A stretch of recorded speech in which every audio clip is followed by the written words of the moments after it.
In today's show, a Trailblazers rally comes up short as they lose in excruciating fashion at the buzzer. Welcome to Locked On Blazers. Let's get into it.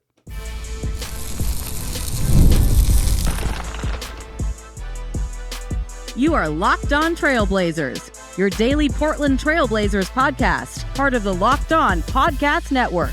Your team every day. What's up, world? It's your past first point guard and Trailblazers reporter Mike Richmond. You're listening to another episode of Locked On Blazers, part of the Locked On Podcast Network. Available wherever you get podcasts and also on YouTube. Thanks for making this show your first listen. Coming at you each and every weekday, Monday through Friday. So make it a part of your daily routine. Make it your first listen. Tell your friends to do the same as Locked On Blazers, your team every day. In today's program, we're talking about an excruciating loss. Perhaps the worst way to lose a basketball game. What if I told you, yeah, the Blazers are playing without Shaedon Sharpe, without Rob Williams, without Jrue Holiday. The Blazers are down 21 with 9 minutes left in the fourth quarter. The Blazers are playing on the second night of a back-to-back after a late tip the previous evening. Yeah, looks like a loss, right? All of those things look like losses, right? These are all things that might be losses, right?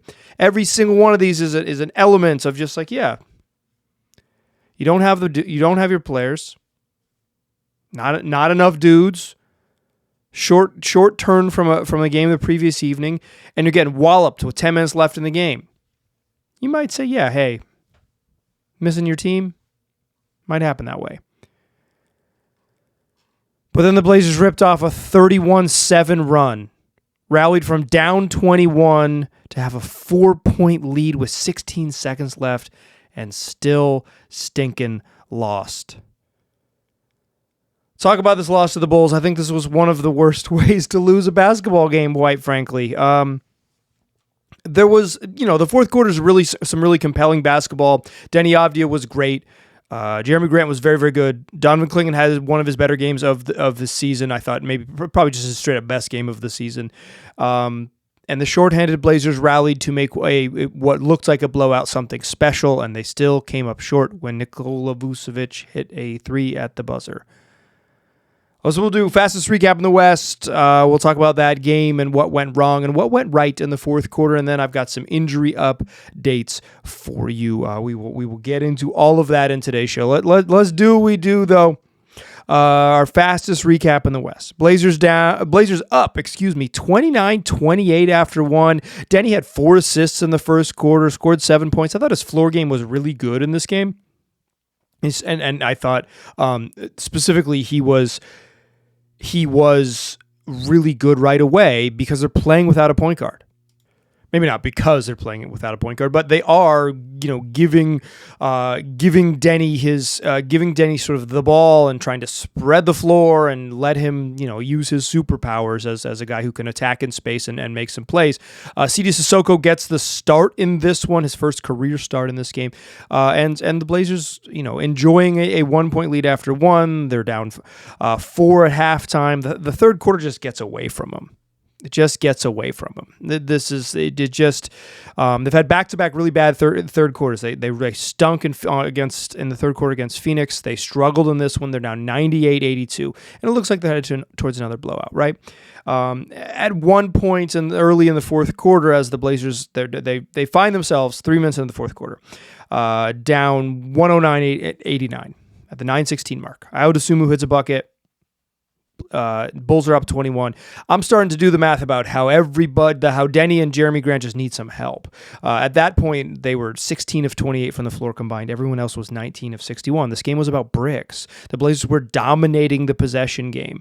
They were something like plus 25 shooting possessions if you count field goals and free throw attempts. Like, they're just dominating possession game, and they're just shooting bricks. They cannot overcome their brickiness to make this competitive. Down 21 with 9 minutes left. And they go on a tear. They just leaned into playing their best group. As I mentioned, CD Sissoko started, but they just said, here's our 5 best players. We're not going to play any gimmicky zone. We're not going to press. We're going to play half-court defense with our best defensive players, and we're going to see if we can make stuff happen. So, they roll out with Denny. Jeremy Grant returns to play in this game, played really well after missing the previous game with an illness. With Denny, with Jeremy, with Tumani, with Chris Murray, and Donovan Clingan. That was their 5 best players that were available in this game. Those were it's a good defensive group. They put them in there, and they just started getting stops.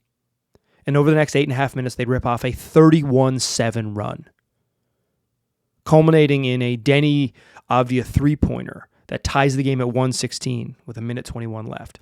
And then after a missed shot inside from Nikola Vucevic, Denny drives, draws a little bit of attention in the paint, dumps off to Donovan Clingan, who scores and one. He's dapping up his teammates. Who are coming off the bench to celebrate with him. He's roaring. He hits the free throw, and the Blazers are up 119-116 with 47 seconds left. The Bulls have crumbled. The building is rocking. This feels like one of those unexpected, shorthanded, can you believe it type of wins. Happened throughout the NBA throughout the NBA season, right? Is when an undermanned team, finds a way to rally and makes it happen. And like the Blazers, like Jeremy Grant was really good. Denny has been fantastic in this game. He's hit huge 3 and sets up an and one bucket, and the Blazers get the stop they need. Kobe White comes down, kind of initiates contact with Denny Avdia. He says, "I've seen you do this before. Why don't I give it a try?" They call a foul. He misses the shot. Blazers take a timeout to challenge, and it gets overturned. But nobody had the ball. There was no imminent possession, so it goes to a jump ball. The Bulls win the jump ball. It's Matas Buzelis and Donovan Clingan jumping it up. Buzelis taps it to Kobe White, and Kobe White grabs the ball and thinks that Josh Giddey's just going to streak into the rim and throws a hit-ahead pass, except that Josh Giddey stopped running. And so what happened in real life was that Kobe White flopped, didn't get the call, overturned, gets gifted, lucky with the ball back on the the jump ball, and just throws it away, softly throws it away back to the Blazers. And the Bulls, now down 3, have to foul. They do. They send Denny Avdia to the line with 16 seconds left. He splits a pair of free throws. Bulls are going to get the ball back. They don't take a timeout. And in fact, Denny missed the second free throw, so the Bulls are kind of pushing off of a live rebound. And when they do that, the Blazers, who had a foul to give at the time, so they could have fouled without sending up 4, they could have, it's okay to send them to the free throw line anyway, but they had a foul to give to stop and get their defense set, even if they don't send them to the free throw line and get to defend. They don't stop the ball. They don't foul. They've been a foul team with Splitter, but they just weren't organized in these final 15 seconds. Kobe White gets the ball on the left-hand side, hits a huge 3 as the Bulls kind of push and look to get a shot quickly. They get a shot up in about 7 seconds. Cash. All of a sudden, it's a 1-point game. Denny Avdia is yelling, "We have to foul. We have to foul. You have to foul." There as he goes back to the bench. He's frustrated. He knows what they should have done. They don't execute. Bulls are going to get a chance. 1-point game with 8 seconds left. Bulls are sitting with 2 timeouts. They're going to have an opportunity. Blazers get the ball into Jeremy Grant. He splits 2 free throws. In the final 16 seconds, Denny goes 1 for 2 to the line. Jeremy Grant goes 1 for 2 to the line. That's tough. The Blazers missed 11 free throws in this game. They had some chances in this one. From a definite loss to a definite win to a tough one. Jeremy Grant splits the free throws. 121-119. 8 seconds left. Bulls get the ball with 2 timeouts. Throw it in. Blazers commit their foul to give. On the first timeout, Billy Donovan, who held on to 2 timeouts while his team blew a freaking 21-point lead, says, "This is why I keep my timeouts, baby. Mike Richmond, you criticizing me for not taking timeouts? I'm going to save the game by having 2 of them here." So, Foul to give, take a timeout, set another play up. They get the ball into Coby White. He drives, moving to his right. He gets past Chris Murray, and Toumani Camara helps. Toumani Camara, the Blazers have gone small. They're going to switch everything in this final possession. It makes sense. I don't think you want Donovan Clingan on the court for this final possession, just because he's kind of had trouble a little bit. He's had a great game on offense and particularly on the glass. He's just dominating the glass. But like, he's been hurt a little bit by Vucevic's willingness to be a trail guy and take threes, right? It's you're going to want to play a smaller group here. Switch everything.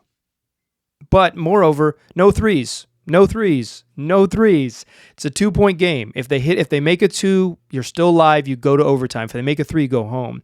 As Coby White drives, instinctively, Toumani Camara helps on the drive. Says, this dude's driving right into the paint. He got past Chris Murray. He's fast. He got past Chris Murray. He's going to score at the rim. Toumani Camara just like help defender instincts kick in. He pulls in off of Nikola Vucevic. Jeremy Grant, who's guarding Josh Giddey, he can't switch out onto Vuce because Giddey cuts kind of halfway into the baseline and keeps some defensive attention.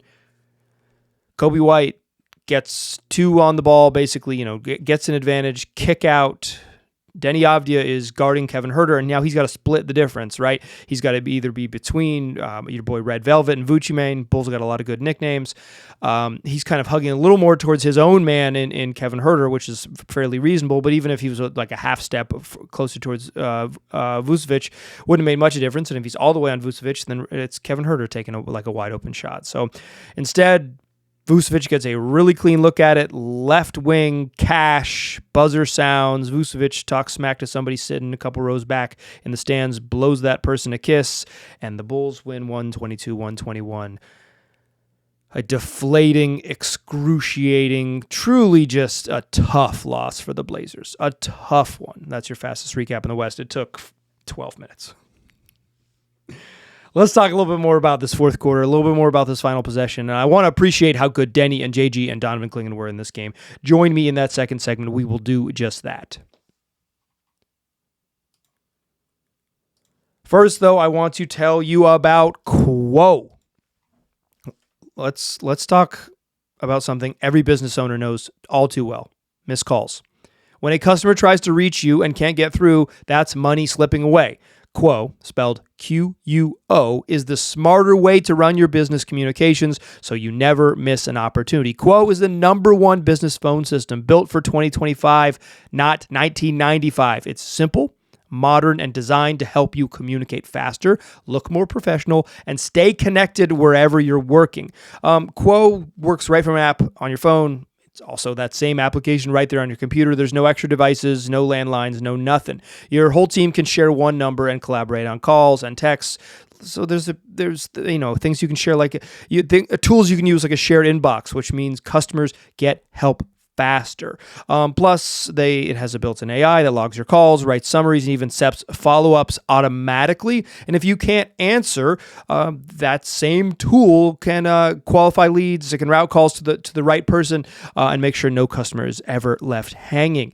Quo makes small businesses feel big business efficient. No wonder over 90,000 businesses already are using Quo. Try Quo for free at quo.com/LockedOnNBA. That's QUO.com/LockedOnNBA. And yes, you can even keep your existing number. Quo, no missed calls, no missed customers. Today's program also brought to you by Rugiet.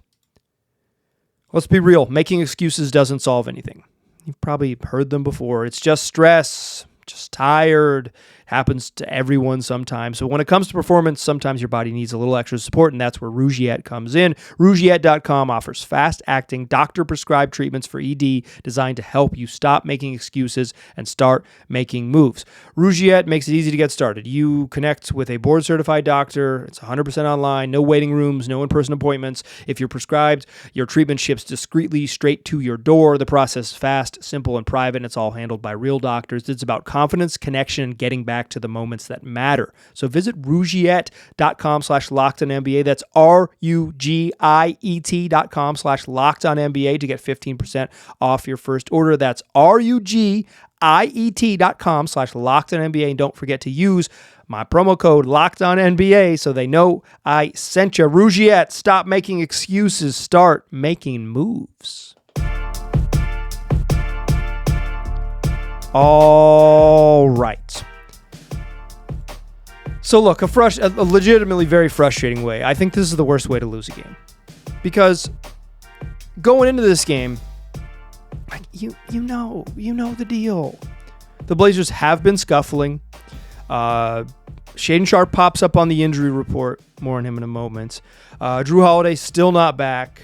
Rob Williams not playing in this game because of injury management. He's not going to play on back-to-backs this year. You just know this team's going to be shorthanded. They have 7 players available who are on NBA contracts in this game. And one of those dudes, is Ryan Rupert, who clearly the coaching staff does not trust, didn't play in this game. Another one of those guys is Jan Hansen, who's a 20-year-old who's just like not ready to be a positive contributor in this game. You're going to play your two-way guys. Caleb Love's going to play. Javonte Cook's going to play. C.D. Sissoko's going to friggin' start. Like, you're on second night of a back-to-back. The previous evening, Jeremy Grant was too sick to play NBA basketball. Like, you know that it's all built in to lose, and you're getting throttled in the fourth quarter. And then you have this just, the Bulls start missing shots. The defensive intensity was turned up. I thought the best thing they did in this game was, one, they just figured out who your best 5 is. Like, I don't think this is like a sustainable path, right? Jeremy Grant plays 37 minutes. Tumani plays 37 minutes. Klingon played 33 and a half, 37 and a half for Denny. 35 for Chris Murray, including like 20 straight minutes in the second half. They just played the only guys that they could trust to be positives, right? I don't think that you can that's not like a long-term solution, but it is like the reality of what they have available right now. The best thing they did was just like play those guys, stop pressing, stop playing zone, just play straight up man-to-man defense and kind of like guard your yard, be switchy, have Donovan Klingon go, protect the paint. Like that was kind of their formula last year. They didn't press very much. They played zone sparingly. They played man to man, switching 1 through 4. Were physical in the half court. Like to me, that's probably their best. That is playing a group that has that size and can defend in that manner is probably their best bet. I think with what they're currently working with, playing a ton of zone and playing a ton of and pressing a ton is just like not a path forward. But it works. And Denny's great down the stretch. And Donovan Klingon grabs freaking 21 rebounds, including 10 on the offensive glass, 21 boards, 17 points. Blocked a couple shots. Like, he's everywhere. Like, he was so active and aggressive. Like, Vucevic had a great game, and I think Klingon is like, that's like a shooting big like Vuce is tough for Klingon, but I thought he played his butt off. Denny Avdija had a freaking 32-point triple-double. 32 points, 11 boards, 11 assists, 2 steals, just 3 turnovers. He didn't have any turnovers in the first 3 quarters. Like, he was just a monster. He was so good, and in that final minute 30, hits a 3 to tie the game, sets up the go-ahead bucket. Misses a free throw, would have put them up 5. Jeremy Grant misses a free throw, would have put them up 3. So the worst they can do is tie. But they just go 21 of 32 from 3. Like, Jeremy Grant hooping. I didn't even mention his stat line: 33 points, 9 boards, 4 assists. 33 and 9 for Jeremy Grant. Let me say it again, 9 for Jeremy Grant. Rebounds, hit 5 of 9 threes. Nobody else could make 3-pointers in this game pretty much. Denny had 3 of 7. That's a good shooting night from 3. Denny and Jeremy Grant combined to go 8 of 16. They make half of their threes. Everyone else on the team went 4 of 26 from 3.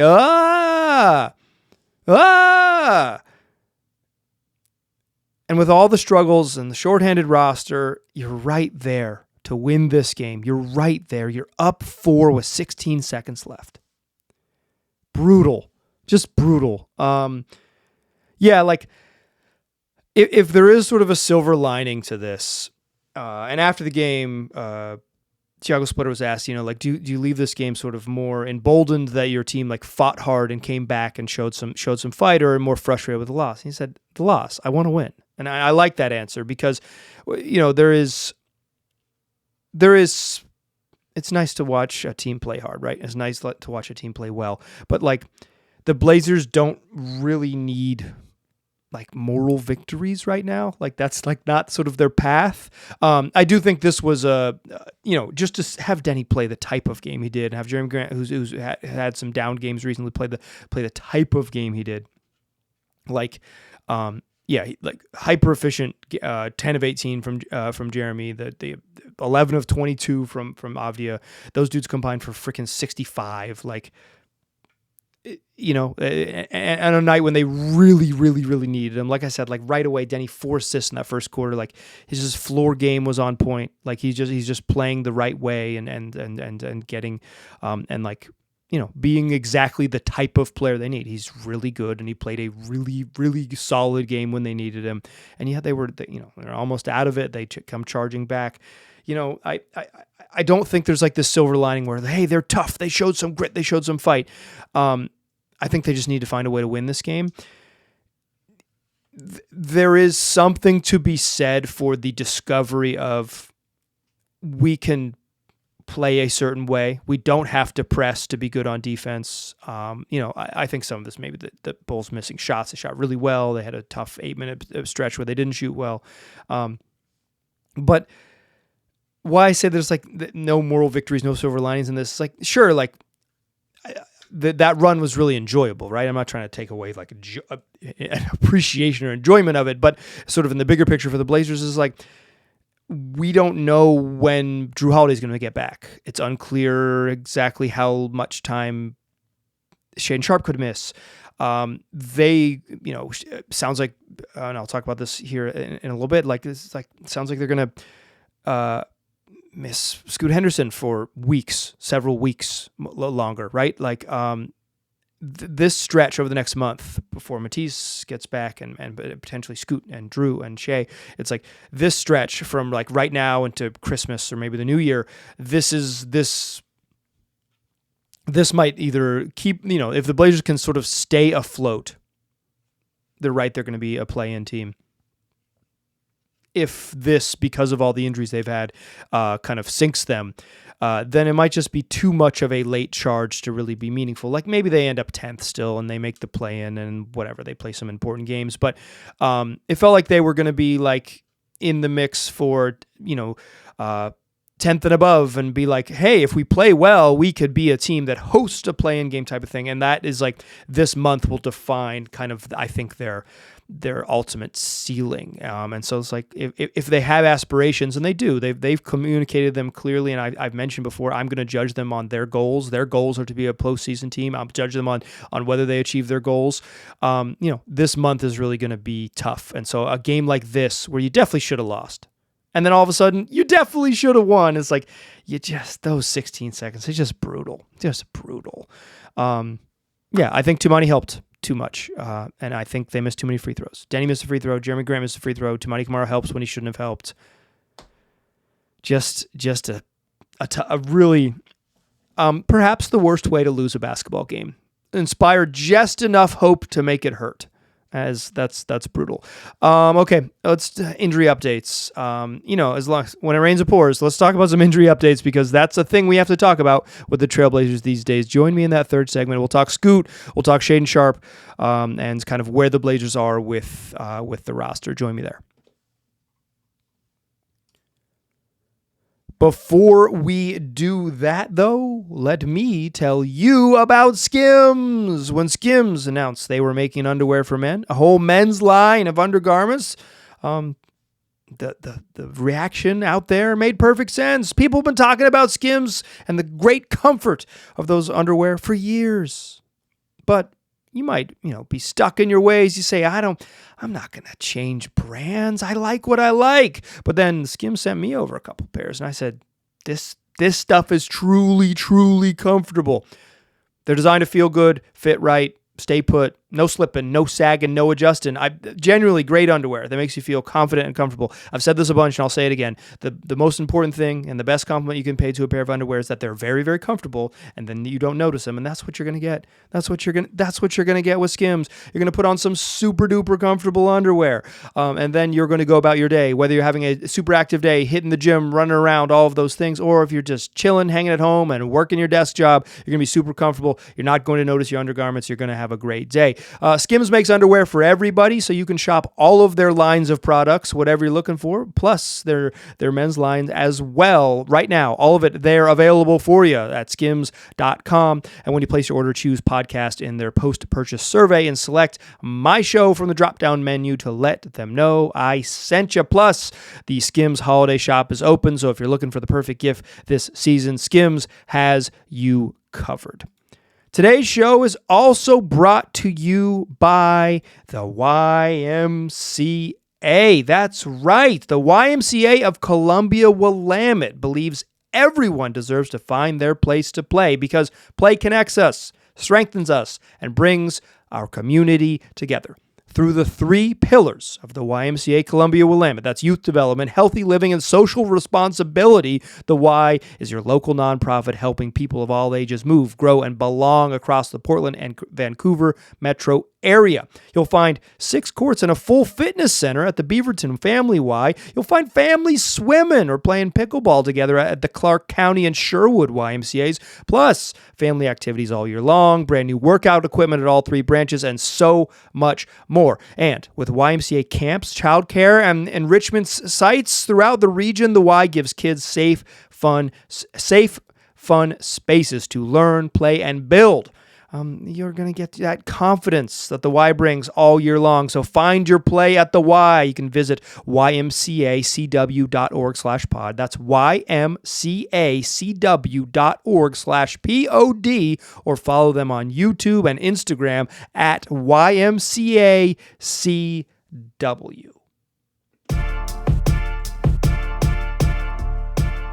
Still a pass first point guard. Still Mike Richmond. Still looking. You're still looking. You're still listening to Locked On Blazers. You might be looking at it. Shout out to my YouTube viewers. You're looking at Locked On Blazers as well. Okay, injury updates. This is a real bummer. Reporting from Jason Quick has Scoot Henderson pretty far away from returning. Scoot, who in the, I guess, unofficial but official team practices right before training camp started. They practice for real about 2 weeks before training camp officially started. The only difference being you can't be fined for being late. But yeah, they're for real practices. They're installing the offense, yada yada yada. Scoot tore his hamstring. And at the time, the timeline in the initial announcement was that he was going to miss 4 to 8 weeks. Then that was the PDF came out on the press release came out on a Friday. It shows up in my email inbox as a PDF. Press release comes out on Friday. On Monday was media day, and at media day, a couple days later, Joe Cronin says, we were kind of intentionally vague with those 4 to 8 weeks because we just hamstrings can be tricky. So it could be as quick as 4, it could be as long as 10, and if it's really a problem, it could be even longer than 10. And we are looking right now, quite frankly, at the longer than 10 portion of this timeline. Friday would be this coming Friday, November 21st, would be exactly 8 weeks from the press release. But Jason Quick of The Athletic caught up with Scoot Henderson. Good reporting from Quick. Thank you, Jason. It sounds like Scoot's far away. He said he's still week to week. If you are measuring your return in weeks, you are not close. If you are measuring your return in weeks, you are not close. Quick reports that Scoot can walk without pain, but has been limited to stationary shooting and dribbling in addition to upper body weightlifting. And Quick quoted Scoot as saying, "I can walk around to spots, but no jumping, no exploding." Henderson told The Athletic before Tuesday's game with the Phoenix Suns, "I shoot free throws, some ball handling, but without moving much." That stinks. That Scoot update from Jason stinks. It stinks. You just want him to play, right? Like, the Blazers desperately need a point guard. Scoot seems to fit kind of their ethos that they want to play with. They need another connective passer. They just need another person who can dribble. The best version of Scoot fits this team perfectly, and like the worst version of Scoot is still a significant upgrade over, say, the guards that they just did not have available tonight in this game. Yeah, they need him back. And it's a big year for Scoot. Like, it's a year to prove that he is the guy or a guy or some level of the future part of the plan, because right now Scoot remains a theoretical unknown, and the injury just keeps him in the sort of theoretical. The other injury news is that Shaedon Sharpe hurt his other calf. That is not good news. So right at the end of the Suns game in the fourth quarter, Shaedon Sharpe drove to the rim, kind of reached back, was touching his right leg. There was a stoppage in play. He kind of goes to the bench. It's garbage time, so like he was probably not going to come back in anyway. But he goes to the bench and just doesn't check back in with like a pretty obvious limp right at the end of the game. Then he is ruled out tonight with right calf soreness. You remember that he had previously been on the injury report a couple games with left calf soreness. So now he has a new discrete injury. And before the game, he was going to get imagery. I actually think I saw him walking to go do that as I was walking into the building. He's walking past me with one of the Blazers medical staffers. As I'm walking in, and he did not play. And Tiago Splitter said that he was headed to get an MRI. The MRI is just like, that's just how it works, right? They want to take pictures of your calf to see what's going on. That doesn't necessarily suggest severity or anything like that, but it's just like due diligence. But the fact that he was dealing with this one, soft tissue injury on the left side of his body, and now is dealing with a totally new discrete injury on the right side of his body, that's bad news. That's bad news for Sharpe. Hard to know exactly where he's going to be, and Splitter didn't have updates. Splitter doesn't really do injury updates. That is not his cup of tea. But I'm bummed for that. So I think an important thing to know here is that the Blazers are, while they are banged up, they don't really have a recourse for adding players. There is a something that is called a disabled player exception. But basically that you would have to apply for a disabled player exception, you would have to have an NBA designated physician determine that a player is not going to play until June, till the finals end. But the Blazers don't have anyone with that type of injury other than Damian Lillard, but you cannot get a DPE, that's a disabled player exception, for a player that wasn't on your roster at the time of the injury. Like if they signed Dame knowing that he was hurt, you can't sign him and then apply for the DPE. So Dame is not eligible. Dame's situation is not eligible for a DPE. So the other thing you can get to like add to the roster if you're significantly hurt is called a hardship exception. That is separate from a disabled player exception, similar but separate. A hardship exception, a team qualifies if they meet all of the following criteria. One, the team has to have at least 4 players unavailable due to injury or illness. Blazers got that. Check the box, baby. All 4 of those players have missed at least 3 consecutive games. All right, count it. The Drew Holiday now fits. Welcome to the party. You fit that. And all 4 of those players are expected to remain sidelined for at least 2 more weeks. I don't think the Blazers have that yet. Scoot fits that. I believe Matisse Thybulle, although his like 4 to 6 week timeline, we're pushing up towards 4, so he would have to be on the long end, and the Blazers would have it would actually be bad news if they were quiet for the hardship exception. And Blake Wesley he's not gonna play till the new year. He certainly qualifies for that. Drew is, Tiago Splitter said he's day to day. We don't really have an update on Shaedon Sharpe, but you really hope that he does not fall into this.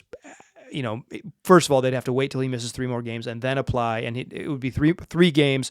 So this upcoming road trip, and then he would have to be out for 2 more weeks. Like, it would be really bad news if Sharpe were to allow them to qualify.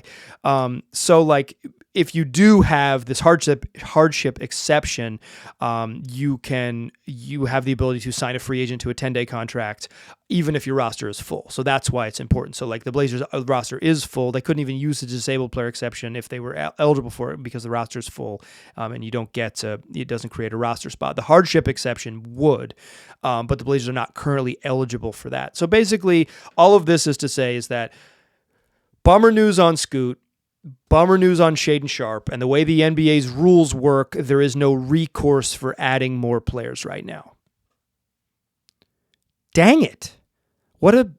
They've just had such a, it's just when it, Tiago Splitter said it before the game, when it rains, it pours. And coming into the arena after a relatively sunny day here in November in Portland, I felt that acutely in the metaphor, if not acutely in my reality. It wasn't raining. When I left the arena, it was raining. Is that a metaphor? No, that's just actually it's November in Portland, Oregon. It rains here. But I wanted it to be another way, to quote a wonderful piece of art. I wanted it to be one way, and it's another way. The Blazers lose a game that they almost pulled off a just absolutely fantastic comeback, and now they're dealing with all of these injuries, with Drew and Shaedon joining the mix, with just so few guards available on the roster and really no path to right now to change that. Trade season doesn't really open up for another month, when December 15th. When many players that change teams this offseason can be and sign contracts this offseason can be traded. The Blazers can't waive anyone and sign a new player because they're too close to the tax line and they don't qualify for a hardship exception, and they're not allowed to use a disabled player exception. For now, this is their group. What we need is some good news here on the injury front, so the group that they have expands. Because this was a game where Denny was really good and JG was really good and Donovan McClain was really good, and then they weren't rewarded for it. And then you look down into the future and say how they got to find some wins here because this thing is already slipping away, and we're at the 15 game mark. Bummer. That's going to do it for today's program. Come back for Friday's show. I got a fun one planned for you. You will not want to miss it. Tell your friends about the podcasts wherever they get podcasts. They can find it wherever they get podcasts, and also on YouTube. I appreciate you listening. I'll talk to you soon.